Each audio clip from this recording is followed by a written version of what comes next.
Fala pessoal, tudo bom? Bem-vindo a mais um vídeo da Academia.net para Zumbis. Hoje é o nosso vídeo número 2 sobre o tema DDD, construindo aplicações baseadas em contextos. Tá certo? Nesse vídeo de hoje nós vamos conversar mais um pouco sobre o tema, tá certo? O primeiro vídeo foi, como vocês podem lembrar, foi uma explanação abrangente e geral sobre o livro do Vernon, como é que ele enxergava a construção de aplicações baseadas em contextos utilizando DDD, certo? E hoje nós vamos tentar começar a pintar um cenário da aplicação que nós vamos construir, tá certo? Então eu convido a vocês a fazermos um pequeno exercício de imaginação para contextualizar nosso problema, ok? Imagine que nós somos uma equipe, certo? Em que trabalha para uma fabricante de veículos, certo? Essa fabricante, ela nos incumbiu de nós construirmos um novo ERP para suas concessionárias. Opa, nosso novo ERP, certo? Nosso time é um time bem competente, trabalha com agilidade, nós temos a capacidade de fazer entregas em curto prazo, entregamos valores bem definidos. Nós utilizamos metodologias ágeis e somos um time que consegue fazer review e temos uma codificação e versionamento perfeito, ok? Esse é o nosso cenário. Só que o nosso patrocinador do projeto, ele teve a brilhante ideia de contratar um time B, certo? Para construir outra parte do projeto para adiantar. Na visão do nosso cliente, ele acredita que vamos adiantar nosso projeto e contratarmos um time B. Imagine que nosso time A já tem alguma coisa escrita e o time B, que vai entrar agora no projeto, ele é uma outra empresa, é uma outra terceirizada que não vai trabalhar junto com esse time A. Ele vai trabalhar uma parte e vai receber um trabalho para trabalhar conosco, tá certo? E daí vem o grande problema, tá certo? Como é que a gente pode entregar? Um dos requisitos desse sistema é você entregar tarefas para o time B realizar, certo? Do time A para o time B você vai ter que mandar tarefas. E existe um requisito importante: o time B não pode conhecer está vetado conhecer todo o core da aplicação que já foi conhecida. Vamos supor que aqui tem regras de negócio que revelam coisas importantíssimas do escalão do nosso cliente, ok? Você só precisa passar algumas tarefas que para o time B fique cego o que acontece no core principal da aplicação, ok? Vamos supor que esse time agora fique responsável para construir na parte do RP a parte de pós-venda.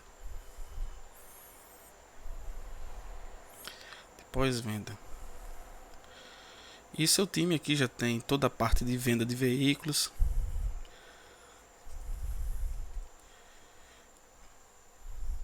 a venda de peças,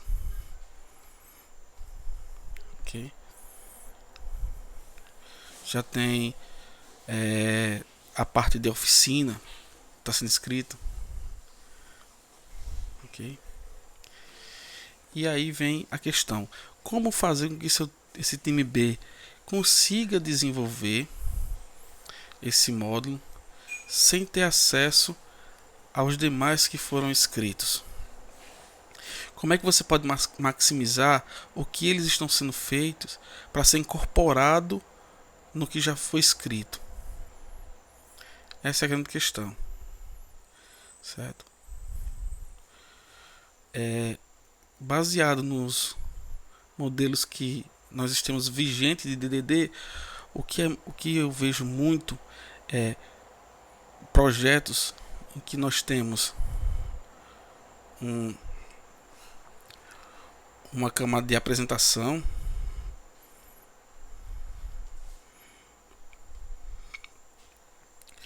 nós temos uma camada de aplicação e nós temos nossa camada de domínio e nossa infraestrutura. Como fazer que passemos para um time B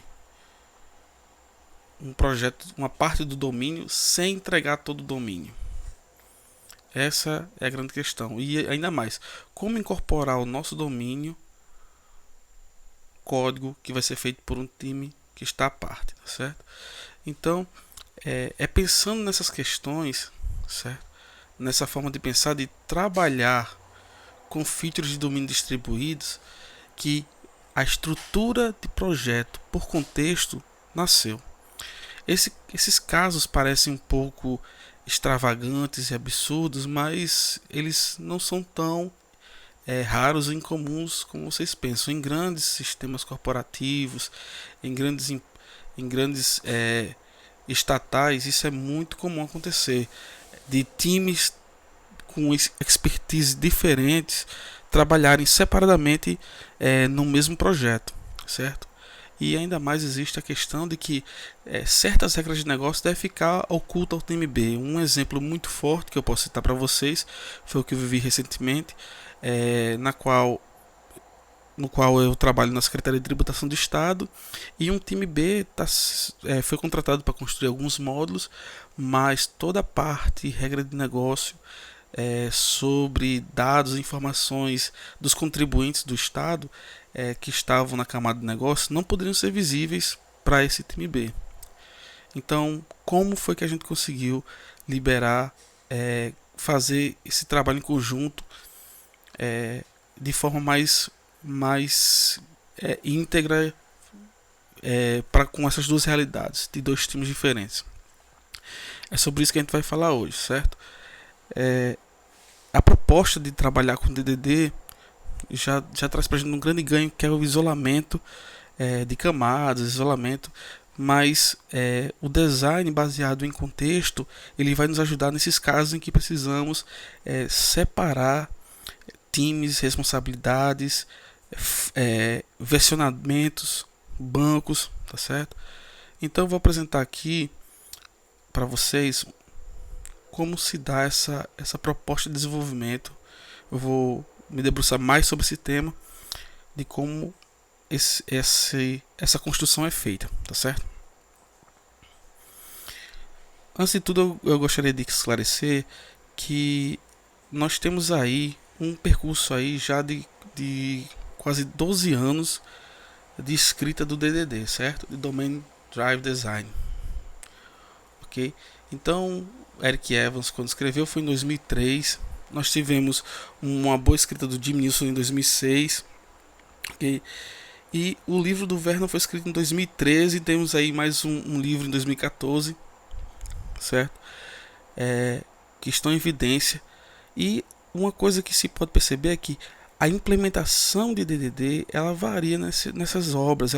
Existem os pontos comuns, os blocos de construção do DDD, mas se você for pegar cada obra dessa, ele tem um jeito de implementação, uma forma de implementar, uma estratégia diferenciada de implementar DDD, tá certo? Então a primeira coisa que eu digo, DDD ele não é estático, ele não tem apenas uma arquitetura, ele não tem apenas um jeito de fazer, existem várias formas de implementação, ok?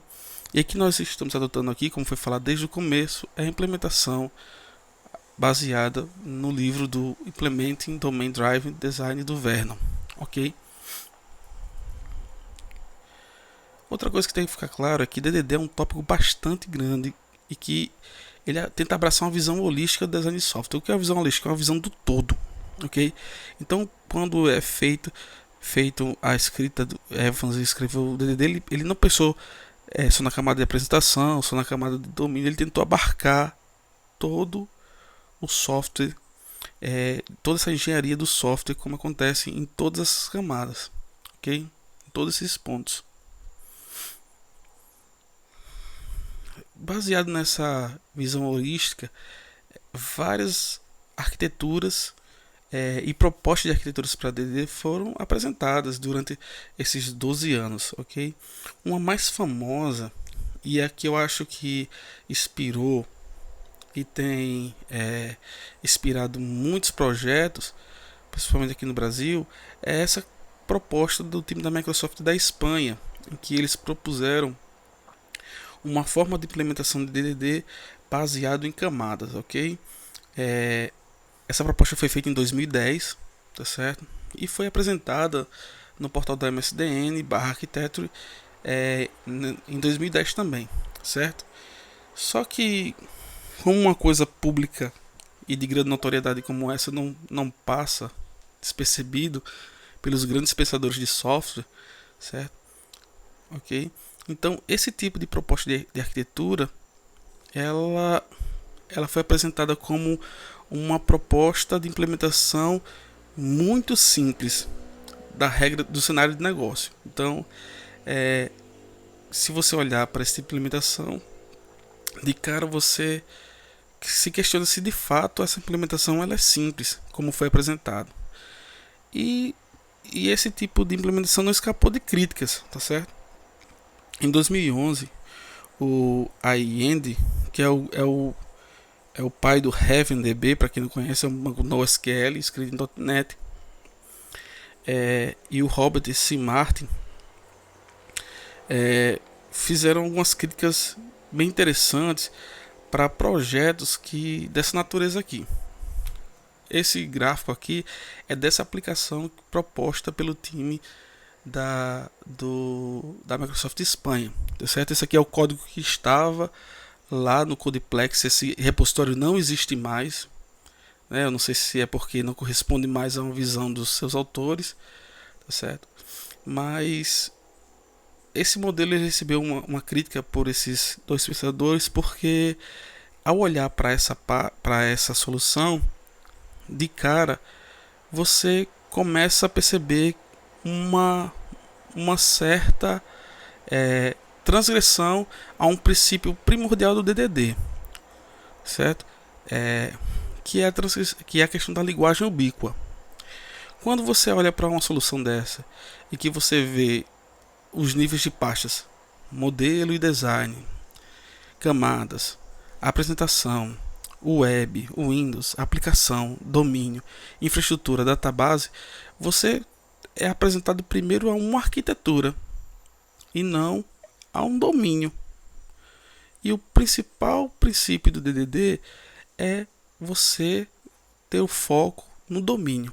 Então, de cara, uma crítica que foi feita muito intensa foi essa: como esse modelo pode ser apresentado como um DDD e como ele pode ser apresentado como simples se ele apresenta já essa grande quantidade de complexidade e não fala qual o propósito do software. Se você abrir agora esse projeto do jeito que está aqui, é impossível você dizer qual o contexto de atuação desse software, tá certo? Essa foi a crítica do Allende. O Robert C. Martin ele não fez crítica sobre esse projeto em si, mas é uma crítica muito parecida no mundo Rails, que ele diz que quando abre uma solução Rails, o que ele vê lá é arquitetura e não proposta, não vê solução, não vê domínio, certo? Então essa é uma crítica que nos faz pensar se de fato essa arquitetura que foi apresentada, ela quer representar um domínio ou uma arquitetura, tá certo? Para a gente tentar entender isso, a gente tem que relembrar um pouco dos conceitos do próprio DDD, certo? E um dos conceitos mais fortes, e aqui a gente vê bem destacado, é o Bounded Context, tá certo? E existe essa ligação importantíssima aqui que ele fala que o Core Domain, certo, trabalha, certo, trabalha em Bounded Context, certo? Autônomos e limpos, tá certo? Então isso já é uma forma de a gente pensar: será que o nosso Core Domain está trabalhando em contextos autônomos quando eu tenho o meu domínio encerrado em uma única camada, será que meus balde contextos podem ser considerados autônomos? É o primeiro questionamento, tá certo? Então, um ponto central da gente pensar é isso. E foi justamente pensando nessa situação, nessa arquitetura que existe, que começaram a surgir outros pensamentos e outras formas de você implementar DDD com uma outra visão, certo? Eu trago a imagem desses três autores.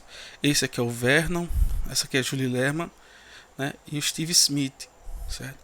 São três escritores, todos três com grande abrangência em conhecimento em DDD, em arquitetura, tá certo? E todos três têm escrito material sobre implementação de DDD baseado em contexto, tá certo? E na visão deles, o contexto delimitado concentra-se no desenvolvimento de pequenos modelos que se destinam a apoiar operações específicas do domínio do negócio. Ok? Para deixar essa ideia bem mais visível e para vocês entenderem de cara como funciona essa ideia, pense numa solução Visual Studio, ok? E que cada contexto, certo, é escrito como um projeto, ok? Por exemplo,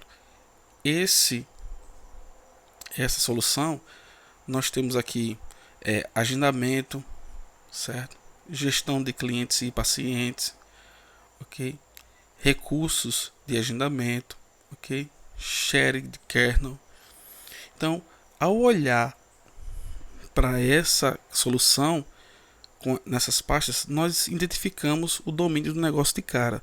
Eu tenho clientes, pacientes e agendamento. Então, provavelmente esse software é uma agenda de clínica, de pacientes, ok?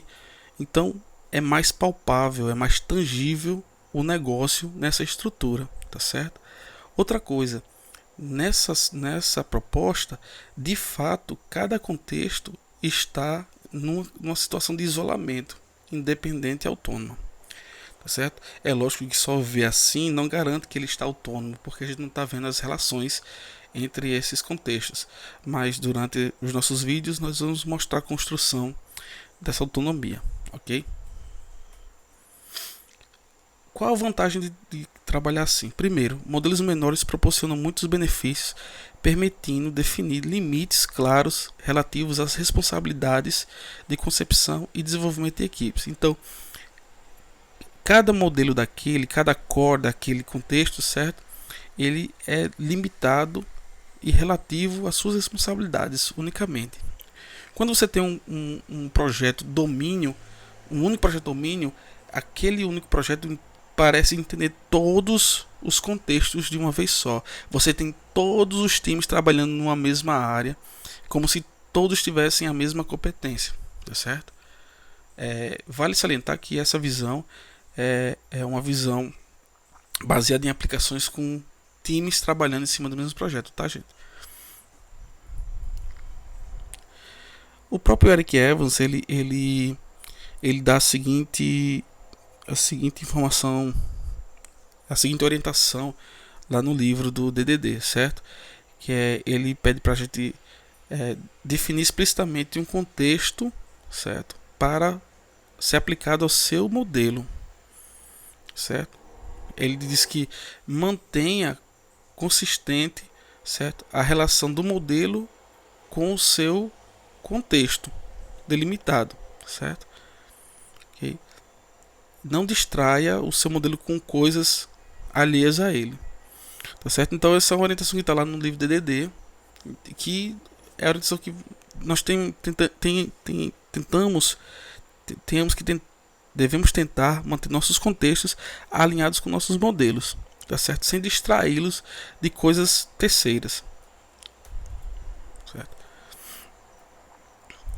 Uma outra vantagem é que trabalhar dessa forma proporciona uma melhor manutenção, porque como o contexto ele tem uma superfície menor de contato de todo o software, você corre menos riscos de efeitos colaterais daquele contexto por uma implementação em outro modelo, tá certo? Então tem esse certo benefício também, ok? Numa visão geral de trabalhar com essa questão de contextos delimitados por projeto, é que você consegue atingir essa situação ideal, que é a que a gente tentou ver no começo do vídeo, que é: eu consigo isolar times por contextos, versionamento por contexto, e se for o caso, até bases por contextos. Essa estrutura ela é muito, mas muito favorável para a ideia de sistemas distribuídos e sistemas em cloud, como a gente vê hoje, entendeu? Então você não precisa, você pode ter um sistema de um domínio só, mas com seus contextos distribuídos, tá certo? Então, um dos benefícios de trabalhar dessa forma é essa capacidade de separar times, versionamentos, bancos, tá certo? E você, mesmo separando, você não pode conter ainda camadas que são compartilhadas, tá certo? Como aqui nesse modelo, você tem uma camada de autenticação de usuário que é compartilhada para os dois contextos, tá certo? Não é porque eles estão separados que não consigam compartilhar recursos, tá certo? Nesse slide que vai estar associado a esse vídeo, tá certo? Lá no site, se você não acessou o site, acesse nosso site, academiazubim.net. Vocês vão poder ter acesso a essas referências. Esses links também vão estar na descrição do vídeo, tá certo? Neles vocês vão ver alguns artigos da Julie Lerman, tá certo? Ver essas críticas do iEnd de forma mais íntegra, tá certo?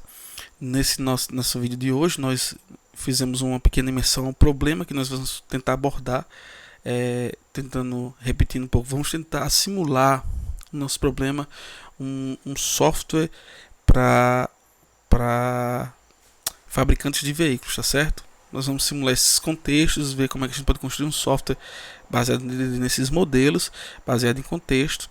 Nós vimos uma pequena apresentação sobre os modelos baseados em contextos e os modelos baseados em camada. Quais são as críticas realizadas a esse modelo de camada, tá certo?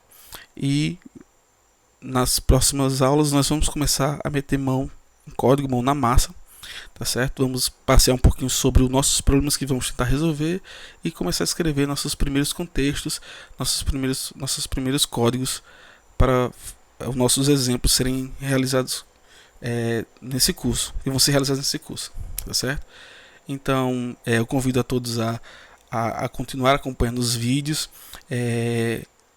continue mandando seus questionamentos, suas dúvidas nos comentários lá do vídeo no YouTube. Eu vou tentar ao máximo responder todas as questões para vocês, certo? Peço um pouquinho de paciência na questão de que cada dúvida que vão surgindo e for puxando os temas, aguarde um pouquinho para as próximas aulas, tá certo? Que a gente vai tentar explicar aos poucos como esse modelo vai sendo construído, tá certo? E no mais, eu agradeço a sua participação, espero você no nosso próximo vídeo. Um abraço a todos, então, e até a próxima.